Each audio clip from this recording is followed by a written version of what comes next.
How's it going, team? This is the Brown Man. This is just a casual conversation.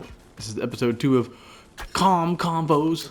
Welcome to Brown Town. Welcome to Brown Town. I hope everyone is doing great today. Marvelous, splendiferous.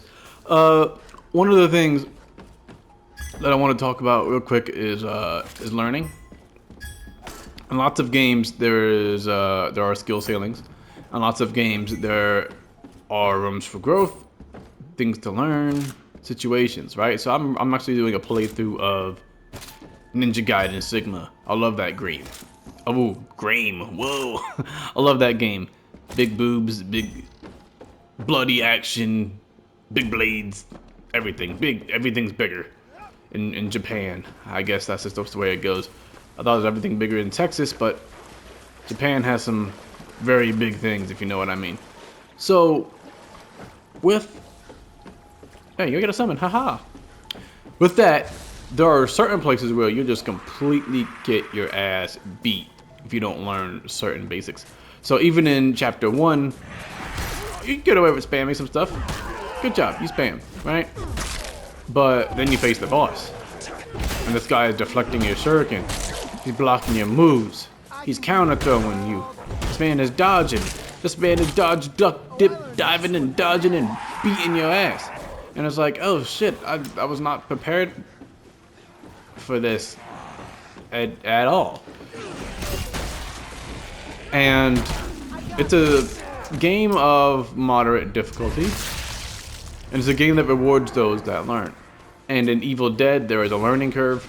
And we don't have to do everything ourselves. Which is why we do communication. There's a video coming up that's going to be posted about communication. Because this is a 4v1 game. But in Ninja Gaiden, it is a solo game. So it is up to you to learn. And here, people have different playstyles. Some people are a bit skittish. They're not really aggressive. But some people they play support or they play leader. And especially with deep pockets, they can actually loot more so than anybody. They'd hold more loot than other characters in the game, typically. Outside of maybe Hunter, because they have the most ammo. But leaders and whatnot leaders and supports are also pretty good on that. Okay, maybe let this person loot, right? Maybe split looting. Hey, maybe we're gonna go and check out this objective. And hey buddy, you loot. And you have fun. People have different playstyles. Some people shoot well. Some people do melee well. Some people dodge well. Some people, like to go for saves. Some people like to run and loop.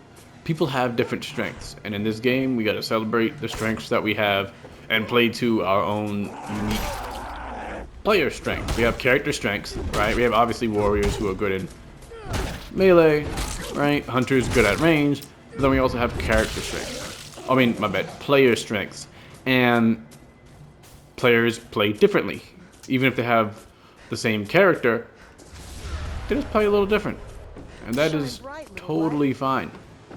But we need to respect that.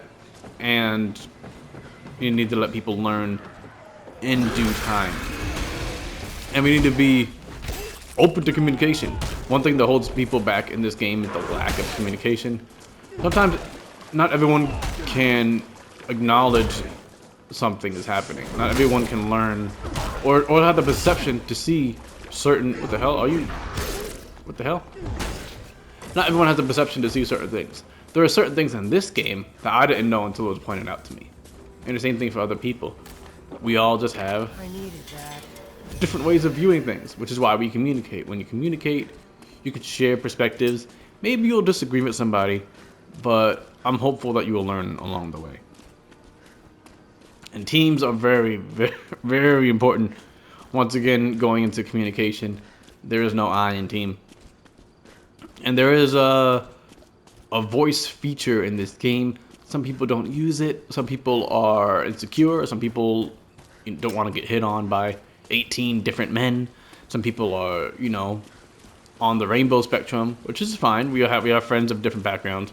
But sometimes people might bully or harass those of certain backgrounds. So some people who are LGBTQ don't talk, especially to certain things, and I don't like that. I think we should all be welcoming of everybody for the most part.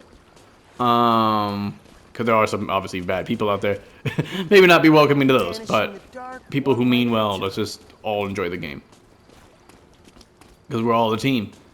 And sometimes they might not play like esports level shit, right? But we learn. We say, hey buddy, let's follow me, or hey, how you doing? And then as we get mobilized, and especially in this game where communication is very big, a lot of times the demon wins because there's a lack of communication.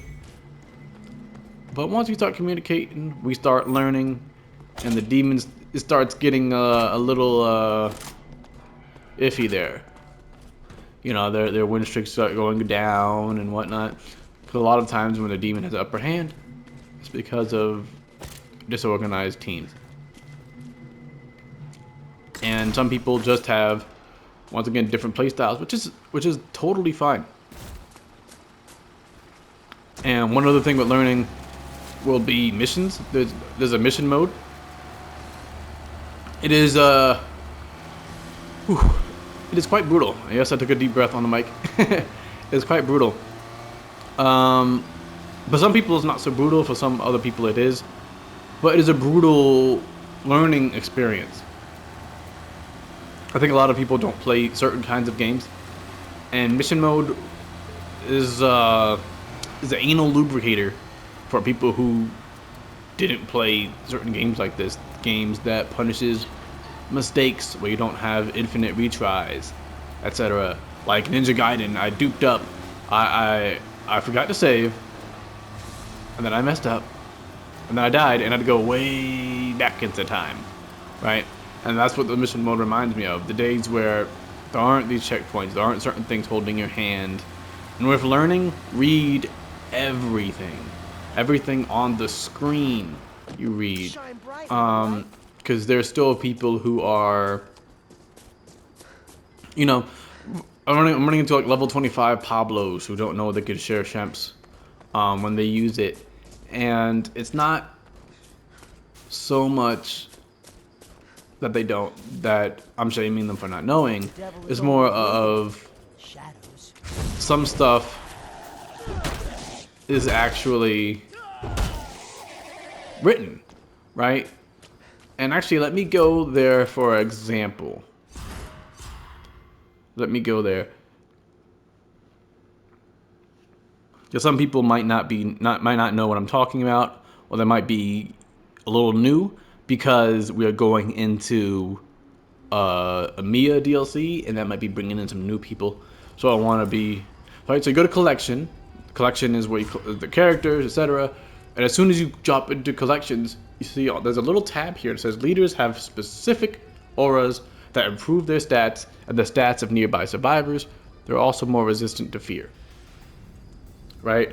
So as soon as you load in, you'll see leader, and right next to the class on the left, it'll have a general breakdown of what this class does. Right?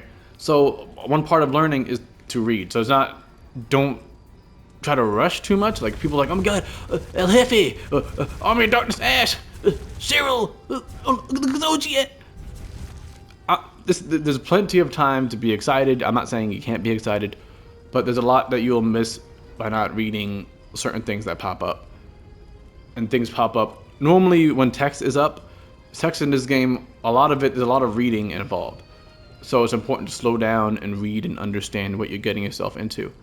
So that'll tell you, okay, they'll have more fear resistance than other classes. And then when you go down to warrior, it'll say warriors have more health and inflict more melee damage. So it says, okay, they have more health and melee damage. Okay, they can be in a sustained fight a little bit. Think like a Hercules or something from Smite, right? Or you have hunters. Hunters inflict more ranged weapon damage, can carry more ammo, and have slower stamina consumption. So right here, this is introducing 3 concepts, right? It's more ranged weapon damage, carry more ammo. Okay, so people can carry different amounts of items. Okay. and have slower stamina consumption. Oh, so there's stamina in this game. Like, those are 3 concepts, right? So you have health and melee, right? Fear and aura, and you have 3 here, right? Then once you go to support, even before you pick anybody, right? It's a bit more wordier, The wordiest is support class survivors start with the Shemp's Cola and an amulet, and it can carry more Shemps and amulets. Okay. If Shemps or amulets are used, survivors in your aura also gain the positive effects. Hey, that's actually not too bad. So they can gain. Okay, so now that's what it says right here. Now if you pick anybody, if you read right here, it pops up. Now same thing for when you go to Demon, right? It goes into basically the general thing of what they do, which is good. So we have here support class, right? And then you say, okay, supports do what? Now we go into something like this is all a part of learning. So now we're going to slow down and say, okay, let's go to someone like El Jefe. We're going to go to El Jefe and read, okay, so the more observational you get, this also affects when you go into a game, right? If you can notice certain things, then your discernment, your perception is also increased in the game. You get to see some more of the nuance, and the more information you have, the better you can act in a certain scenario. So we have here, okay, all these perks do something different, right? You learn, right? You have here aura range. I'm like, oh, I can go increase the range of my aura. I can have more cooldown. Oh, I can increase the effect of the aura. Okay, artful dodger, right? We have, oh, wait a minute, deep pockets ammo. Even if I don't really use a gun, I can have 15 more bullets for the hunter who has a gun. And then now you can think of all these different ways to support your team. Or hey, you know what? We have a hunter as well. Maybe I want more ammo and more matchsticks to help with the fear of the hunter and just the hunter in general. Oh, fast forward. What does it do? Reduces the duration for objective events. Okay, reduces the duration timer for objective events. Maybe I want us to get through things faster, or maybe, oh my god. But when you go through the tutorial, you do see what balance bar does. It does tell you. And so you say, okay, maybe I want more balance bar. And then every character has 4 unique perks, right? And then you want to read those carefully, like, hey, what is this? What is that? And then El Jefe Grande, and enhances your aura's effects when you perform a finisher or dismember an enemy. And there's several people who's like, they spam a lot of finishers, but I'm like, you don't have to do that because you can also dismember an enemy. And a gun with really good dismemberment is the saw gun. And we'll be doing an El Jefe guide that's actually going to drop later today, so that's why I'm leaking a little bit. I'm leaking this a little bit because there will be an El Jefe guide later today. And a saw gun. So when you start reading the nuances, you start getting creative, you start seeing ideas. Like, hey, what about if there's 2 supports on a team? What do supports have? And then you look and you're like, wait a minute. Supports have fast forward as well, and they heal all this extra stuff. What if we just held a point and had fast forward and healed each other out of our ass and stood alive? Like, would that make things a little bit easier, right? So all these are all crazy combinations and all crazy ideas that we get from learning. And we learn by communicating, we learn by slowing down a little bit, reading things that pop up. Not everything is going to be in our face like in the tutorial. Sometimes there will be things that will pop up, like on here. It'll pop up and we'll see it. And in words, even if you're rushing, right? You say, I'm gonna do the collection. El Jefe, Pablo. It was like, okay, buddy, but relax a little bit. Just relax. There's this thing that popped up here. What is that, right? And we learn together. Or even if you don't know, sometimes we just ask a question. You go into a lobby with people. Hey, you know what? I'm not really sure about this game. I see a lot of people play Cheryl, and Cheryl shares her champs. Hey, can Pablo do that too? right? Like, and when someone doesn't know something, because some Pablos don't know, right? Some people don't know. They don't, read the little thing on the side. We don't need to be like, oh, you dumb motherfucker. You don't know that eating one ass sharing a shemps, drinking a shemps shares the effect too. Like, we don't need to be that guy. It's like, hey, when you drink your shemps, you share it with other people, right? Someone like, oh, I didn't realize that. And I'm like, okay, buddy, that's no problem. We're all learning at our own pace. So we take it slow. We learn. We love each other. We hate certain things. And we can be annoyed. And we can get agitated. And we can get a little irritated with each other. Because we're a deadite beaten fam out here. But let's try to respect each other a little bit in this game. You guys be safe and have a good one. And if you like this kind of content, like, share, subscribe, etc. Be positive.